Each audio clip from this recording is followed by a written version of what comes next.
सुखदं केवलं ज्ञानमूर्तिं द्वन्द्वातीतं गगनसदृशं तत्त्वमस्यादिलक्ष्यम् एकं नित्यं विमलमचलं सर्वधी साक्षिभूतम् भावातीतं त्रिगुणरहितं सद्गुरुं तं Namami. Namaskar.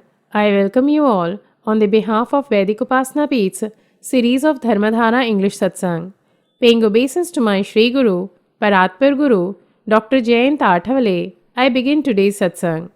Today's topic is, do our departed ancestors help us? Since our last few satsangs, we are trying to know about the different aspect of ancestral problems, and in this context, today we would get to know whether our departed ancestors help us and why they are forced to create problems in our lives. It is commonly believed by many people and cultures that their departed ancestors look over them and help them in their lives. The fact that ancestors can help us is true. The extent and quality of help depend on their attitude during their lifetime on earth and their spiritual level. Departed ancestors who are at lower spiritual level help less than those who are at higher spiritual level. It's important to note that the higher the spiritual level of the departed ancestor, the more the extent and quality of help become possible. In almost all cases, the help that ancestors want to provide to their descendants is at a worldly level. For example, an ancestor may help his descendant get a job by seeding the idea in the interviewer's mind to select him. They may help a girl get the boyfriend of her choice by seeding the thought in the to-be boyfriend's mind. An ancestor with the foreknowledge of a possible accident may try to delay the departure of the descendant from the house, thus trying to keep him away from the scene of the accident. Ancestors, by helping their descendants, are in fact enhancing the attachment of their descendants to the worldly pleasures and simultaneously get further attached themselves. The only real help departed ancestors can give their descendants is to make them aware of the necessity of spiritual practice. In my spiritual research, I have found that few people's ancestors who are at comparatively higher spiritual level and get stuck due to some reason do try to connect their descendants to the saints who can give them Sadgati. Sometimes these Lingadehas are in search of such spiritually evolved people who can release them from the different kinds of torture they face by other negative forces of the subtle world and are unable to convince their predicament to their descendants. This I have observed in many cases in Upasana's healing center, especially when people from comparatively sattvic and religious families come to us seeking help regarding their spiritual problems. In recent times, more than 50% of mankind is below 30% spiritual level with minimal spiritual strength. It is very difficult for these ancestors to be of any help to their descendants. Sometimes higher level ghosts, that is mantrics or sorcerers, can also ensnare our departed ancestors of lower spiritual level and torture them. At this point, survival is the only thought in their mind. However, even if some ancestors may genuinely desire to help their descendants, the fate of the helpful ancestor is akin to being trapped in a glass cage. They can see the plight of their descendants but cannot reach out to them to alert them to danger or deliver timely help. This is because either the descendants do not receive or understand the signals sent by the ancestors, or the spiritual power of ancestors falls short of the help needed. For example, a departed father may want to warn his son about the risk in signing the business deal through dreams, but the son either does not make the connections between the signs in the dream and the deal, or if he does, he may not attribute enough significance to it, thus ignoring the message. In another case, a departed mother may have to helplessly watch her beloved son falling prey to a lethal drug addiction orchestrated by a mantric, that is a subtle sorcerer.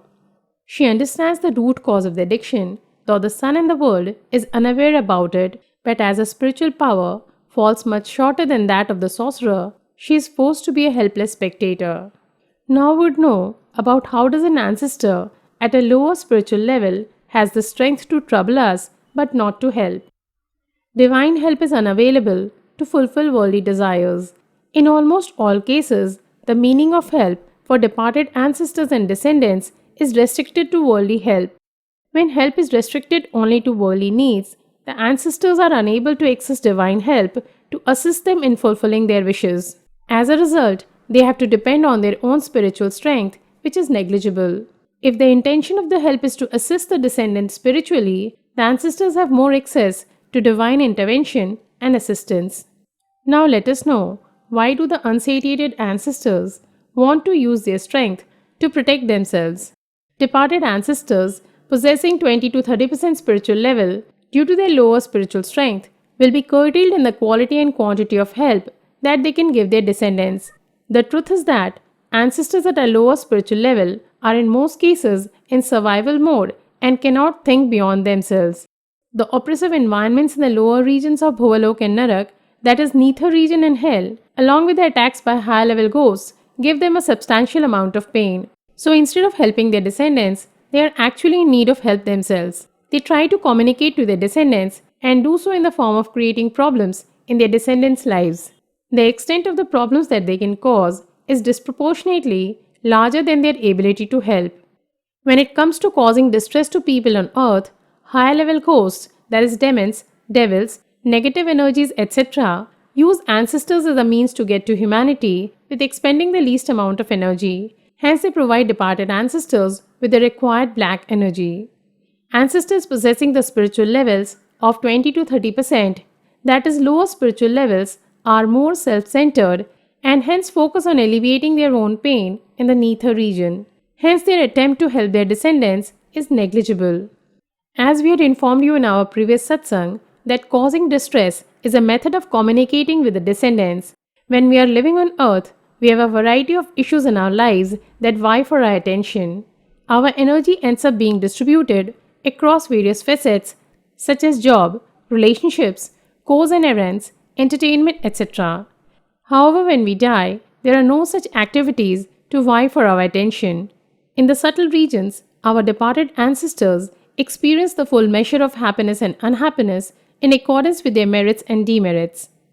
Ancestors of a lower spiritual level generally have more demerits in their accounts and as a result experience more pain. With no distractions as we have on earth plane, they become singularly focused on reducing this pain or experiencing some worldly desire. They reach out to their descendants on earth to do something for them. As there is no physical body, they do not need to sleep and can work at reaching out to their descendants with an incredible amount of single-mindedness. This single-minded focus, in turn, enhances their ability to affect us. In our upcoming satsang, we would know about the remedies for ancestral problems. Today with these words, I end my talk paying gratitude unto my Guru's lotus feet. Namaskar and Jaitu Hindu Rashtraam. Om Purnamada Purnamidam Purnata Purnamudachyate Purnasya Purnamadaya Purnameva Vashishyate